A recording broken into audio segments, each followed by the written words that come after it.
Deixa eu falar contigo sobre segurança pública, sobre PCC, né? Que acho que é a grande questão aqui em São Paulo e no Brasil, né? Sim. Passa do Brasil, né? O Sim. São Paulo... Virou uma multinacional já. Exatamente, né? Eu vi uma notícia, acho que o PCC estaria em 22 ou 25 países já. Quando a gente fala de segurança pública, a gente tem o público que gosta da polícia, majoritariamente o meu público gosta da polícia, então a gente vai ver esse público, se você der um discurso que vai aumentar o efetivo da polícia, você ganha esse público. Se você der um discurso dizendo que o ladrão tem que se ferrar, você vai ganhar esse público. Sim. Agora, as soluções para a segurança pública, de fato, elas são complexas, né?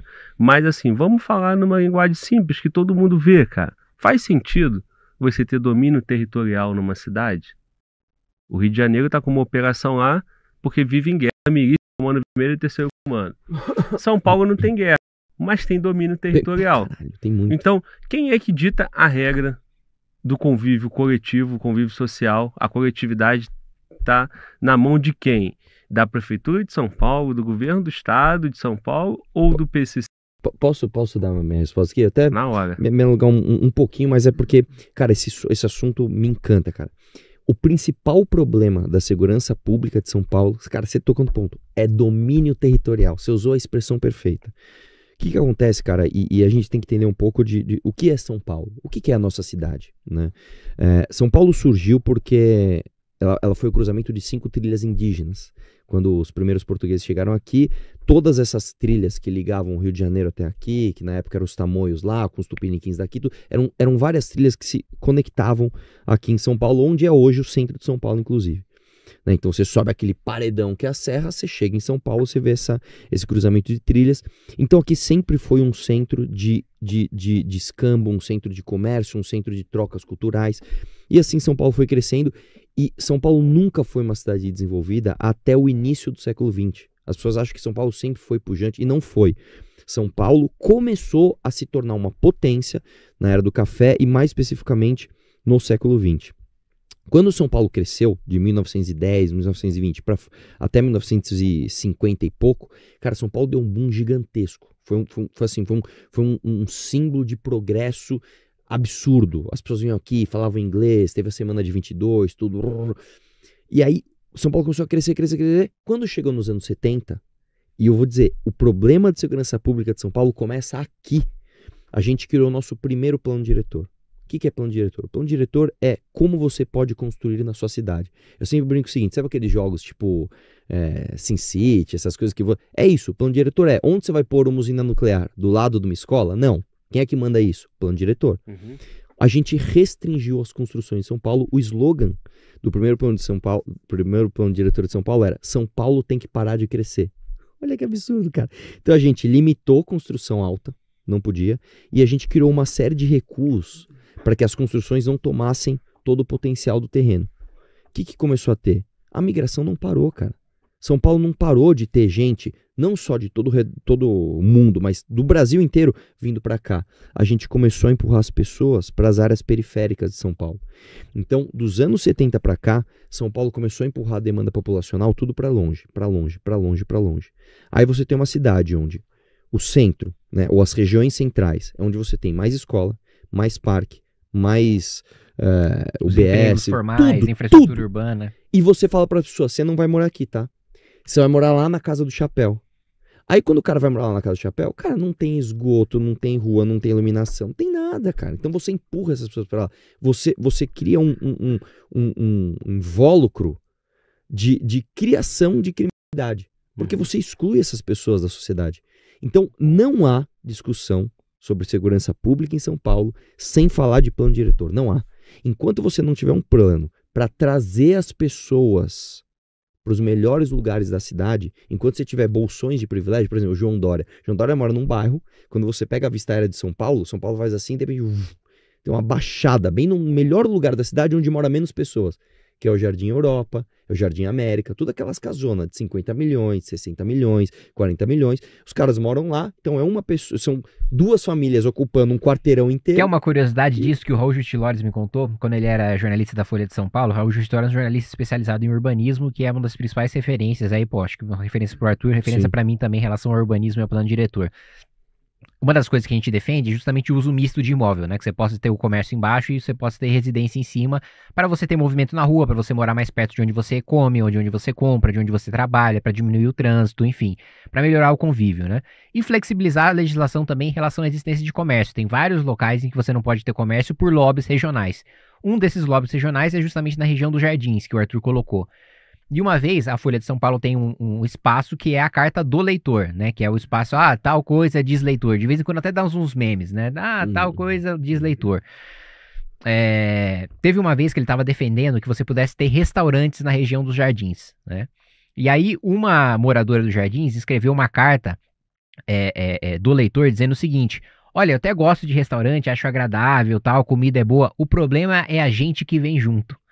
Então, tipo assim, é esse tipo de mentalidade que limita o crescimento e que limita a convivência, né? E você ter moradias populares dentro do centro de São Paulo, centro expandido, e você ter a construção, o adensamento populacional na cidade por causa de lobbies elitistas que eu costumo chamar de esquerda não no meu quintal, né? Tipo assim, não, gosto muito de pobre, gosto muito de metrô, gosto muito de transporte coletivo, mas não no meu quintal. E aí acontece uma coisa que é o seguinte, cara, você falou de domínio territorial. Você vai hoje para o extremo sul de São Paulo, o PCC não ganha dinheiro só com tráfico de drogas. Cara, eles literalmente invadem uma área de proteção ambiental, constroem casas e alugam. Cara, esses dias... prédio já, né? Cara, eu fui num cemitério da Zona Norte, onde os caras, dentro do cemitério, eles abriram uma rua e construíram 20 sobrados com piscina. Tudo do PCC. Aluguel de R$400 por mês. Só está de brincadeira. Dentro do cemitério. Então, o que você falou é verdade. A questão do crime organizado em São Paulo também é uma questão de domínio territorial. Esses caras dominam onde você nunca vai ter acesso. Você não vai conseguir ter policiamento, monitoramento, escola, tudo em todas as vielas de São Paulo das periferias. Até porque essa mesma ideia elitista que tem em relação ao comércio tem na segurança pública. O gestor de segurança, o secretário e o comandante da polícia, ele pega toda a tua tropa e começa a atender a elite. Aí ele bota todo o policiamento no Jardim Europa, Jardim não sei o que lá, no Rio, Ipanema, Leblon, Zona Sul. O que sobrar, ele espalha um pouquinho lá pro povão, por pobre, né? Só que a facção tá dominando lá. O tráfico de droga tá lá, a guerra tá lá. O tráfico aqui tem também. Só que o tráfico aqui na elite não tem arma. Não tá usando um AK-47.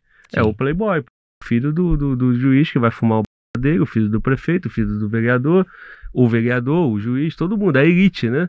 O empresário. Então essa rapaziada aí transita droga, transita isso tudo. Mas tem policiamento. Só que o policial não pode abordar porque o cara não aparenta ser um criminoso, né? Sim. Então, você vai ter esse problema urbano e lá não tem policiamento. Sim. Aí quando você olha a mancha criminal, a mancha lá às vezes tá até baixa.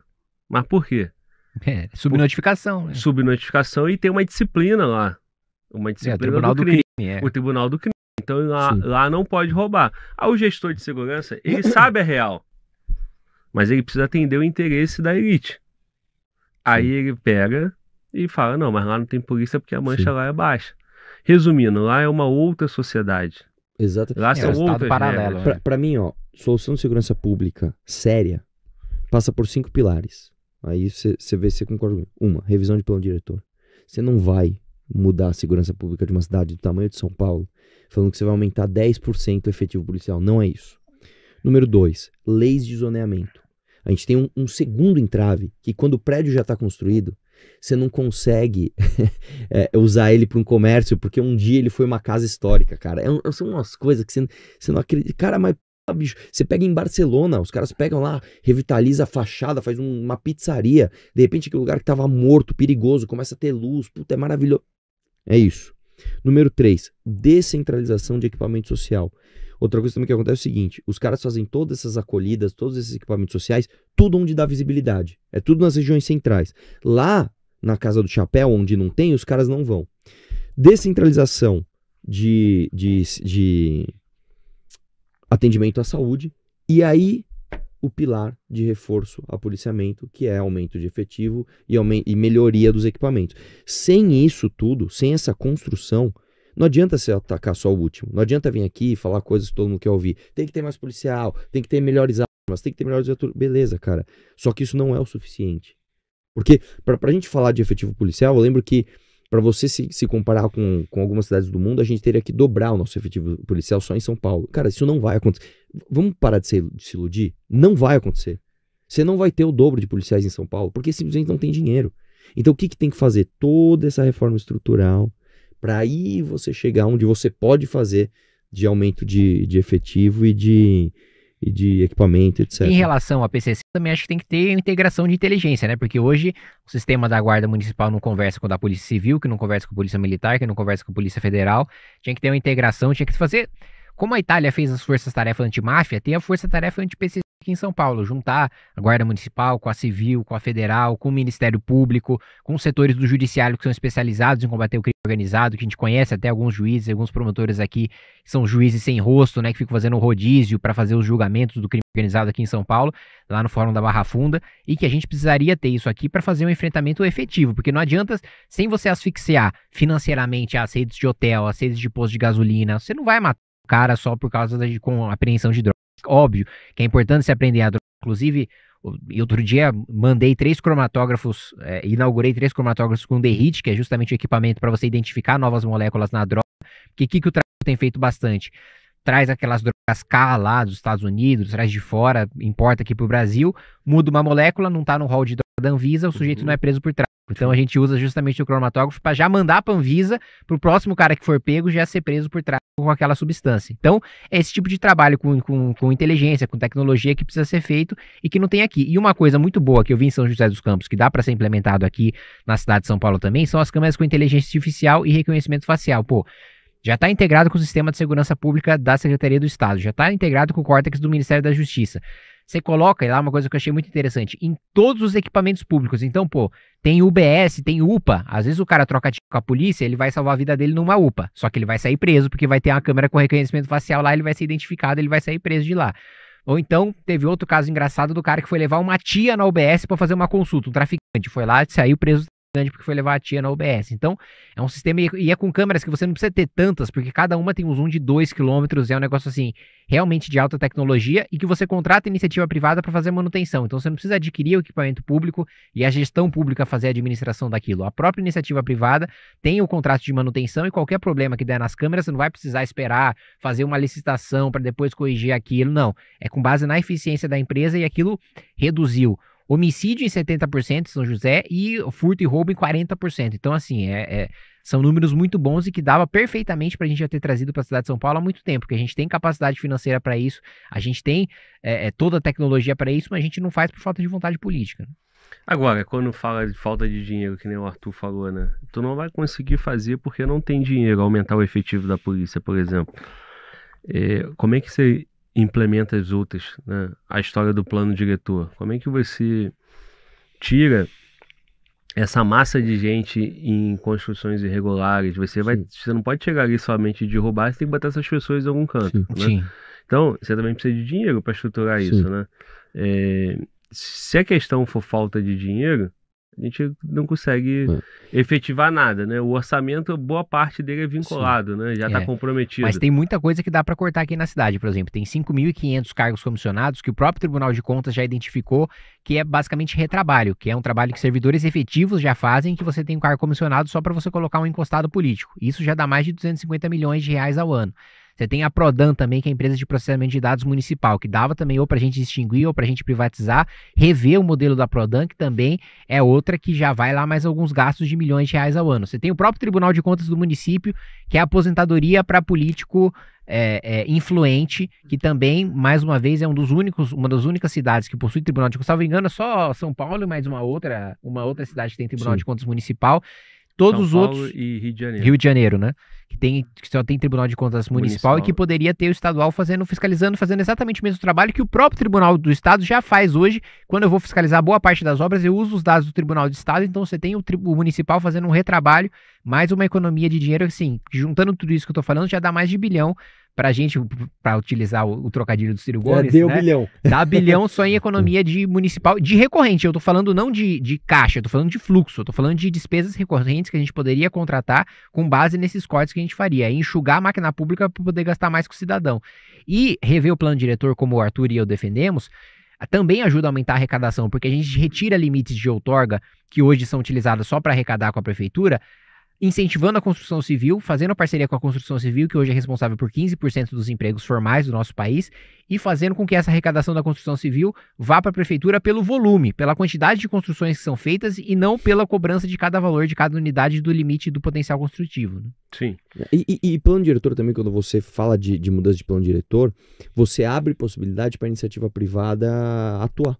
Né? Então, por exemplo, o que ele falou, né, que é a outorga onerosa. Você vai construir um prédio na Faria Lima, a maior parte do custo de uma sala comercial lá, acredite se quiser, é imposto, cara, você acredita? Sim, você vai lá comprar lá, sei lá, 20 mil reais o metro, 10 mil reais é só de imposto. Construção, lucro do cara, tudo tá nos outros 10 mil.